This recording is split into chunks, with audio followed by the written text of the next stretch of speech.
Good morning class. Shri Deepchand Chaudhary Mahavidyalaya से मैं आज आपके सामने बीए थर्ड सेमेस्टर में हमारा जो टॉपिक है वो है निर्णय निर्माण। ये हमारी एक यूनिट है जिसमें हम लोगों को 3 पॉइंट मेन समझने होते हैं। निर्णय निर्माण का मतलब तो आप समझ ही सकते हैं कि जब हम लोग कोई भी डिसीजन लेते हैं तो उस डिसीजन पे क्या प्रभाव पड़ सकते हैं या क्या प्रभाव हम डाल सकते हैं दूसरे के निर्णय पे। ठीक है, तो उसमें हमें 3 पॉइंट को देखना है कि जब कोई व्यक्ति निर्णय निर्माण करता है या निर्णय देता है या लेता है तो उसमें ये 3 पॉइंट अपना प्रभाव छोड़ते हैं। जैसे पहला पॉइंट है कन्फर्मिटी, जिसे बोलते हैं अनुरूपता। दूसरा है कॉम्प्लियंस यानी कि अनुपालन, और तीसरी हेडिंग है ओबीडियंस या आज्ञापालन। तो तीनों में जो बेसिक डिफरेंस है पहले वो समझ लीजिए। ठीक है, तो कन्फर्मिटी है, दूसरा कॉम्प्लियंस, तीसरा ओबीडियंस।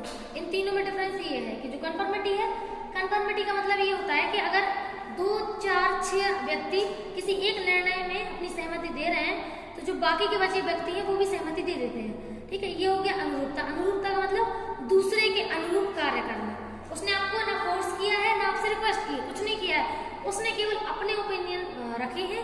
अब उनके ओपिनियन से आप अपने आप प्रभावित हो जाते हैं और आप उन्हीं के ओपिनियन में अपना साथ देते हैं। ठीक है, नेक्स्ट है कॉम्प्लियंस। कॉम्प्लियंस मतलब अनुपालन। इसमें क्या करते हैं, अगर हम किसी के निर्णय को बदलवाना चाहते हैं या अपने निर्णय को बदलते हैं तो इसमें क्या होता है, दूसरे के निर्णय को चेंज करवाने के लिए हम करते हैं रिक्वेस्ट। क्या करते हैं, रिक्वेस्ट। यानी कि जब हम दूसरे व्यक्ति के निर्णय को में परिवर्तन करवाना चाहें, उसको प्रभावित करना चाहें, तो हम कॉम्प्लियंस यानी कि अनुपालन शब्द का वहां में प्रयोग होता है। जैसे मान लीजिए अगर आप अपने मम्मी पापा से तो ऑर्डर देके तो काम करवा नहीं पाओगे, वहां क्या करोगे, रिक्वेस्ट। तो कोई भी काम आपको मम्मी पापा से करवाना है या आप चाहते हैं कि वही कर दे क्योंकि कर वही सकते हैं, तो आप उसे क्या करते हैं, रिक्वेस्ट। अगर रिक्वेस्ट करेंगे वो हाँ भर देंगे तो आप काम कर सकते हैं। ठीक है, तो ये है। नेक्स्ट है हमारा क्या, नेक्स्ट है हमारा ओबीडियंस। ओबीडियंस में क्या होता है, ओबीडियंस में हम ऑर्डर देते हैं, मतलब अपना कोई काम करवाने के लिए क्या करते हैं, ऑर्डर देते हैं। तो ऑर्डर के द्वारा जब हम कोई काम करवाते हैं तो वो हमारा ओबीडियंस कहलाता है। जैसे उसमें हम दूसरे के निर्णय को खुद के ऑर्डर के द्वारा प्रभावित करते हैं। तीनों में फर्क समझ में आ गया। पहले वाले में कन्फर्मिटी में व्यक्ति अपने आप प्रभावित कर लेता है अपना निर्णय, दूसरे वाले में रिक्वेस्ट करता है निर्णय प्रभावित करवाने के लिए। ठीक है, और तीसरे वाले में ऑर्डर देके निर्णय को प्रभावित करवा पाता है। इसमें जो पहला पॉइंट है कन्फर्मिटी में, पहला है समूह का आकार। तो आप जानते हो, जैसे मान के चलो अगर 3 लोगों का ग्रुप है और एक व्यक्ति या 2 व्यक्ति किसी एक चीज में सहमत हो रहे हैं और एक हो सकता है कि नहीं।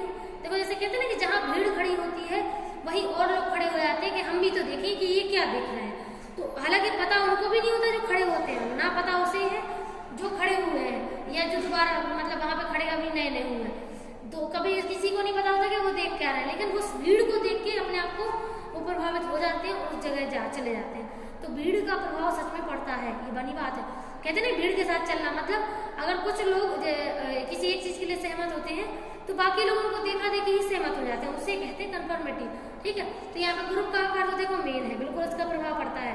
अगर ग्रुप में आकार में कम लोग हैं शामिल तो क्या होता है, तो एक तरीके से लोग हो सकता है कि जल्दी नहीं हो, मतलब एक तरह से इन्फ्लुएंस। लेकिन अगर ग्रुप का साइज बहुत बड़ा हो, जितना बड़ा ग्रुप का साइज होगा उतने ही ज्यादा चांसेस होंगे कि कन्फर्मिटी वहां पर देखने को मिले।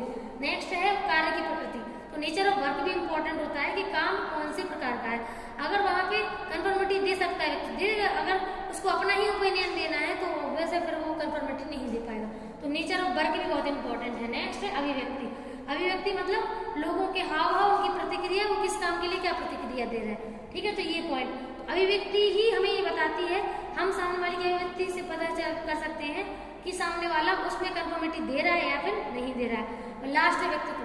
हर पर्सन की अपनी पर्सनालिटी होती है। कुछ लोग देखो ऐसे होते हैं जो अपनी बात रख के ही मानते हैं, वो दूसरों की बात जल्दी सहमत नहीं होते हैं।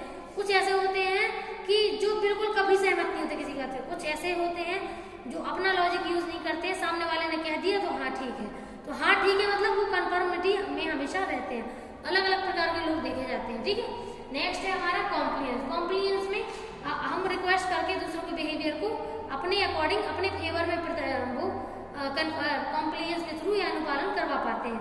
ठीक है, तो इसमें पहला है प्रवेश पाने की विधि। मतलब हम कोशिश करते हैं कि जो हम चाहते हैं वो हो जाए, यानी कि हम उनके डिसीजन में प्रवेश पाने की कोशिश करते हैं कि आप अपना निर्णय मेरे अकॉर्डिंग लीजिए जो मैं चाहता हूँ। नेक्स्ट है अंतिम समय सीमा विधि। मतलब अगर आप लोग बहुत हथकंडे अपना लिए और काम नहीं हो रहा है तो लास्ट में बस ही रिक्वेस्ट कीजिए। रिक्वेस्ट से अच्छे अच्छे काम बन जाते हैं, बिगड़े हुए काम ही बन जाते हैं रिक्वेस्ट से। तो अंतिम सीमा तक इसका पालन कर सकते हैं। लास्ट है वार्ता प्रबंधन अस्वीकरण। कभी कभी हो सकता है रिक्वेस्ट एक्सेप्ट भी ना हो, जरूरी नहीं कि 100% केस में एक्सेप्ट भी होती है, कभी कभी रिजेक्ट भी हो जाती है। वो तो आपकी नीड, वो उस पर डिपेंड करता है कि आपकी सिचुएशन क्या है। ठीक है, नेक्स्ट है आपका ओबीडियंस यानी कि आज्ञापालन। अब हम आज्ञा देकर के अगर किसी के निर्णय को परिवर्तित करते हैं तो उसमें 4 पॉइंट आते हैं। पहला है क्रिया, मतलब जो काम चल रहा है उसमें सामने वाला किस तरीके से अपनी विधि को प्रेजेंट या फिर उस आज्ञा से कैसे पालन। आज्ञा तो मोस्टली करनी ही पड़ती है, आज्ञा है तो उसका पालन तो रेयर केस में ऐसा होता है कि पालन ना हो। ठीक है, नेक्स्ट है बदलाव।